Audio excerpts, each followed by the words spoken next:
अस्सलाम वालेकुम नाज़रीन, आज आपने एक मफरूर मुल्जिम इश्तिहारी के लिए फौरी और सस्ता इंसाफ देखा होगा कि 4 साल बाद एक शख्स आ रहा है, वो 12 बजे दरख्वास्त ज़मानत दायर करता है, 1 बजे वो फिक्स हो जाती है, उसको नंबर भी अलॉट हो जाता है, उसके ऊपर कोई एतराज़ भी आयद नहीं होता और बादशाह सलामत के लिए फ़ौरन बेंच तश्कील हो जाता है। और चीफ जस्टिस जो है इस्लामाबाद हाई कोर्ट के, वो तो पूरी कोशिश कर रहे थे कि आज ही नवाज शरीफ साहब को प्लेट में रख के उनको ज़मानत दे दें कि मियाँ साहब आप 50 रुपये के स्टाम्प पे कौम को, अदालत को धोखा दे के गए थे और आप आ जाएँ, अभी आपके लिए अदालतें इंतजार कर रही हैं, तो जैसे आप कहेंगे वैसे हम चला लेंगे। और ऐसे ही नैब भी लेट गया और उन्होंने कहा जी मियाँ साहब तशरीफ ला रहे हैं 4 साल बाद, तो चाहे वो अदालतों से मुजरिम है, मफरूर हैं, इश्तिहारी हैं, लेकिन कोई मसला नहीं है, पाकिस्तान का इंसाफ है, कहीं भी बिक जाता है, कहीं भी घुटने टेक देता है। तो मियाँ साहब आप भी आ जाएं, ग्राउंड तो पूरा तैयार हो रहा है नवाज शरीफ साहब के लिए कि हर तरह से ये कहाँ से उनको सपोर्ट हासिल हो रही है, ये सारा उनको प्लेट में रख के कौन तैयार कर रहा है, ये तो आप जानते ही हैं। मेरे साथ वसीम मलिक साहब हैं, ये सुप्रीम कोर्ट की बीट करते हैं और आइन और कानून के चूँकि रिपोर्टर हैं, तो हमें बड़ा दुख होता है कि जब इस तरह की चीज़ हो रही होती है तो वसीम साहब से हम कंसल्ट करते हैं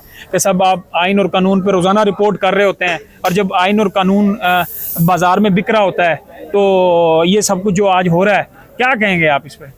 अच्छा, हम लोग आइन और कानून को रिपोर्ट नहीं कर रहे होते।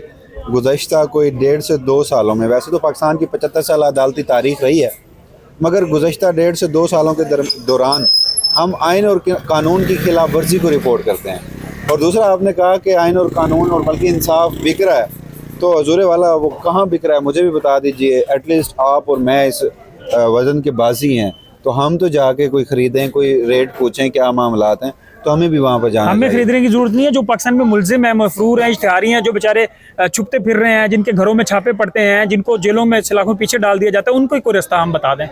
देखिए, इस्लामाबाद हाई कोर्ट का रास्ते बता दें वहाँ से। नहीं, पाकिस्तान तहरीक इंसाफ के जो लोग हैं उनके लिए जस्टिस कामरान शाहिद साहब हैं। हाँ। और उनकी दुनिया न्यूज़ की रियासत है पूरी, उनकी अपनी अदालत है। आजकल जहांगीर तरीन साहब जो हैं, उनकी जो पार्टी का दफ्तर है वो भी मुल्क की सबसे बड़ी अदालत है। उसके अलावा जो डॉन टीवी है वो मुल्क की सबसे बड़ी अदालत है। आमिर फारूक साहब और काजी फायजीसा साहब, ये बेचारे क्या बेचते हैं। आप इस चीज़ का अंदाज़ा लगा लीजिए कि जिस मुल्क में आज एक और कैसी समात थी, उस पर भी ज़बरदस्त वीडियो बनती है, वो भी आपके साथ वीडियो करूँगा। एक समात थी जिस पर काजी साहब कह रहे थे बार बार के जी वो जाकर वो फलां पटवारी को बता दीजिए कि वो इस अदालत से बड़ा नहीं है, सुप्रीम कोर्ट सबसे बड़ी है। तो मुझे उस वक्त याद आया कि काश काजी साहब कहते कि कामरान शायद भी सुप्रीम कोर्ट से बड़ा नहीं है, अब्बासी साहब जो साफ़ी हैं वो भी बड़े नहीं हैं, और जहांगीर तरीन साहब का जो दफ्तर है वो भी बड़ा नहीं है। अब मुझे वैसे आप लोगों की भी समझ नहीं आती। एक तरफ आप कहते हैं मुल्क में इंसाफ नहीं बिक रहा है, मिल नहीं रहा, ये हो रहा है, वो हो रहा है। अब पाकिस्तान का 3 बार का साबिक वज़ीर आज़म है और उसके लिए 98 मिनट में इंसाफ की तेज़ तरीन जो सहूलत है, जो पाकिस्तान की 75 साल अदालती तारीख में नहीं बल्कि दुनिया की किसी अदालती तारीख में नहीं है, अगर वो सब कुछ हो रहा है तो आपको तकलीफ़ क्यों हो रही है? 15 मिनट दरख्वास्त लगती है, अता तारड़ साहब नवाज शरीफ की जगह फिंगरप्रिंट अपना बायोमेट्रिक करवाते हैं, 15 मिनट में रजिस्ट्रार ऑफिस बगैर किसी तराज के आगे भेज देता है, नोट लेकर चीफ जस्टिस के सेक्रेटरी को भेज देते हैं। आमिर फारूक साहब ने फ़ौरन ही डिवीजन बेंच बनाया मुकदमे की समाअत के लिए, वो बैठ गए। तो इस बात में तकलीफ क्या है, मैं आपकी तकलीफ जानना चाहता हूं। लाडला तो इमरान खान को कहते थे कि ये लाडला है, अदालतों का लाडला है, किसी और का भी लाडला है, तो अब लाडला तो नवाज शरीफ नहीं है जिसके लिए 98 मिनट में सारा इंसाफ प्लेट में रख के दे दिया। जब इमरान खान के बारे में लाडला कहा जाता था, देखिए पाकिस्तान की अदालती नज़ीरें हैं, कानून है कुछ जिसके मुताबिक अदालतें चलती हैं। बज़ाहिर जो हमें भाषण दिए जाते हैं कि कानून और आइन के मुताबिक अदालतें चलती हैं। जब नवाज शरीफ साहब मुल्क से बाहर गए थे, कौन सा प्रेसिडेंट था, किस कानून के तहत गए थे? तब भी अदालत पाकिस्तान में जब लगी थी, कहते हैं कि हमें एस्टैब्लिशमेंट ने भेजा था नवाज शरीफ को, बस वो बात खत्म हो गई ना, तो अब एस्टैब्लिशमेंट वापस ला रही है। तो जब नवाज शरीफ साहब गए थे और अब वापस आ रहे हैं, जो भी आइन और कानून के साथ खिलवाड़ हो रहा है, ये तारीख में पहली बार हो रहा है। इससे ज़्यादा खिलवाड़ ना कभी हुआ है और मुस्तकबिल में शायद होता रहे, जो इस वक्त की सूरत हाल है। बहरहाल आपको एक और ज़बरदस्त बात बताता हूँ। नवाज शरीफ साहब 1985 और 80-85 के दरमियान जनरल जिलानी और मरहूम ज़ियाउल हक साहब ये उन्हें लेकर आए सियासत में, तब से 3 बार वो वज़ीर आज़म बन चुके हैं। उनकी एक ख्वाहिश थी और जिस ख्वाहिश की खातिर उन्होंने क्या कुछ नहीं किया, वो सिर्फ एक ख्वाहिश। ये हम जो कि चाय के ढाबे पे बैठे तो वो हमें चाय भी साथ साथ दे रहे हैं। हाँ जी। तो अब जो एक ख्वाहिश थी ना, वो ये थी कि 3 चीफ जो है ना, वो उनकी मर्जी के और उनके अपने बंदे हों। और इस वक्त देखिए उम्र के इस हिस्से में नवाज शरीफ साहब कितने खुश नसीब हैं कि उनकी जो तीनों चीफ अपने लगाने की, हमेशा उनकी लड़ाई अपना चीफ लगाने की होती थी।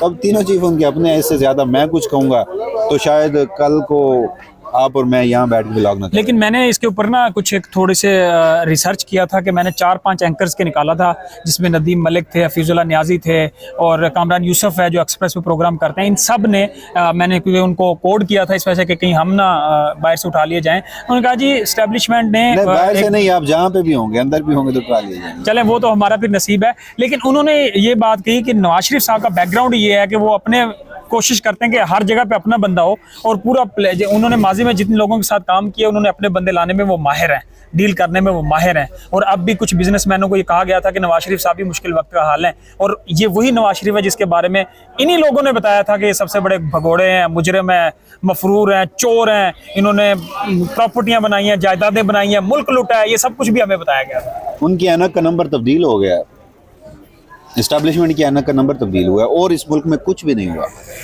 इस्टेब्लिशमेंट की ऐनक का नंबर तब्दील हुआ है। बहरहाल आपको एक और ज़बरदस्त बात बताऊं, देखिए नवाज शरीफ साहब बड़े सियाने आदमी हैं। लोग कहते थे कि जी वो नहीं आएगा वापस, वो अपने भाई की दौरे हुकूमत में नहीं आया तो वो अब क्या आएगा, वो आ रहा है। हाँ। 21 को पहुंच रहा है, यहाँ से सहाफ़ी भी पहुंच चुके हैं दुबई, टिकटों के लिए लड़ाई और दंगे और फसाद चल रहे हैं। और कल देखिए फिर कितना, वो कहते हैं ना, फूंक फूंक के कदम रखे जा रहे हैं। गुज़श्ता जो रात गुजरी है उसमें आज़म नज़ीर तारड़ साहब, उसमें अमजद परवेज़ साहब, उसमें ये जो अता तारड़ साहब हैं, ये 3 लोग थे। Attorney general of Pakistan office से बाख्तियार बड़े लोग थे, नैब के बाख्तियार बड़े लोग थे, ये रात एक जगह मौजूद थे। इन्होंने एक मीटिंग की और उस मीटिंग के बाद पहले इन्हें यकीन दहानी कराई गई, ये बड़ी खबर दे रहे हैं कि बेल हो जाएगी। अच्छा आज वो भी है वैसे, सुने, बेल हो जाएगी। और उसके बाद फिर इन्होंने दरखास्त बाद में तैयार की, पहले यकीन दहानी हुई, दरखास्त बाद में तैयार की। उसकी दलील आपको पता है, जो प्रोसिक्यूटर नैब थे उन्हें नोटिस नहीं था। ये भी पाकिस्तान की अदालती तारीख में पहली बार हुआ है कि प्रोसिक्यूटर नैब को नोटिस नहीं है, लेकिन वो अदालत में आके कहते हैं जी कि हमें कोई इतराज नहीं है। बगैर नोटिस के अभी दरखास्त मुकर्रर नहीं होती, वो पहुंचे होते हैं। अटॉर्नी जनरल ऑफिस से लोग वहां पर पहुंचे होते हैं और उसके साथ साथ जो दीगर मामलात होते हैं, वकला पहुंचे होते हैं। तो ये किसे खबर थी कि ये मुकदमात समाअत के लिए लगेंगे, आज ही फिक्स होंगे, ये इससे पहले तो नहीं हुआ। बहरहाल यकीन दहानी पहले ली गई है, पिटीशन बाद में तैयार की गई। नवाज शरीफ साहब को यकीन दहानियां लंदन ही दे दी गई थी, ये तो बात का सारा रात को दोबारा यकीन दहानी की गई है। वो इतने लाडले हैं कि वो यकीन दहानी के बगैर, उनके वकील भी अता तारड़ साहब ने बुज़दिल हैं कि जब तक मैं वो लफ्ज़ इस्तेमाल नहीं करता। बहरहाल वो जो भी है, पाकिस्तान के सियासी लीडर तो हैं, मुल्क के 3 बार वज़ीर आज़म रह चुके हैं। अता तारड़ साहब ने पंजाब असम्बली में ना इन 4-5 उंगलियों में से ना एक उंगली दिखाई थी। हाँ। आपको याद है, आईने पाकिस्तान की किताब हाथ में ऐसे पकड़ी थी और एक उंगली दिखाई थी, वो मैं आपके नाज़रीन के सामने वो इशारा कर नहीं सकता। और आज उसी उंगली से उन्होंने नवाज शरीफ के लिए फिंगरप्रिंट लगा दिया, नवाज शरीफ की बायोमेट्रिक करवा ली। हाँ, तो ये इस पूरे निज़ाम के, ये भी मैं डिस्कस करना चाहता था कि इमरान खान के लिए उनके जो अटॉर्नी थे वो गए थे बायोमेट्रिक के लिए, लेकिन उनको इजाजत नहीं मिली थी और फिर बाद में इमरान खान को खुद बुला के उनको अरेस्ट करवा दिया गया। किसने कहा है इमरान खान को कि वो साइफर खेले, वो मुल्क की खुद मुख्तारी के ऊपर बात करे, वो डील ना लेने का कहे, वो कहे कि मैं डिक्टेशन नहीं लूंगा। डिक्टेशन तो हमेशा नवाज शरीफ साहब भी कहते थे नहीं लूंगा, लेकिन इस वक्त जो भी हो रहा है, तो जो सियासतदान होता है ना, वो इसलिए अपने रास्ते निकालता है। नवाज शरीफ साहब के बारे में कहा जाता था कि कभी पाकिस्तान के वज़ीर आज़म नहीं बनेंगे, और इस वक्त आपकी मिलिट्री इस्टेब्लिशमेंट, अगर काश उनके हाथ में अभी कोई पावर होती, वो लिख के दे देते, असाइन कर देते ना। नवाज शरीफ साहब मुल्क आने से पहले ही वज़ीर आज़म बन चुके होते, हल्फ भी शायद बाहर उठाते और फिर यहाँ पर वतन वापस आते। तो सूरत हाल यही है कि इस्टेब्लिशमेंट की आंख का वो ऐनक का नंबर तब्दील हुआ। उससे ये आप कह रहे हैं इससे पहले मुस्लिम तो इमरान के रहनुमा खुद भी बयान दे चुके हैं कि वो ऑन बोर्ड है इस्टेब्लिशमेंट के साथ। इमरान खान को सियासतदान होना चाहिए था ना। हाँ, वो फिर लीडर क्यों बना? ये जो अभी आपने कहा ना कि जो अता तारड़ ने कोर्ट में, सॉरी पार्लियामेंट में, उसमें पंजाब असेंबली में उंगली दिखाई थी, ये उंगली पूरे सिस्टम को भी दिखाई गई है। वैसे अवाम को, पूरे सिस्टम ने अवाम को भी ये उंगली दिखाई है। सिस्टम को नहीं, अवाम को दिखाई गई, अवाम को दिखाई गई है। अच्छा मुझे मलिक साहब जाते जाते मुझे एक बताएं, मुझे लाइट भी पड़ रही है शायद, मैं इसको साथ सेट भी कर लेता हूँ। मुझे एक चीज़ बताएं कि नवाज शरीफ साहब वापस आ गए, जलसा भी कर लिया, जैसे अदालतें भी सामने फेस कर ली, उनको ज़ाहिर प्लेट में रख के सजाएं नहीं तो माफ़ नहीं होंगी, तो उनको जमानतें मिल जाएंगी, इलेक्शन लड़के वज़ीर आज़म बन जाएंगे, या -2 वाला फार्मूला है?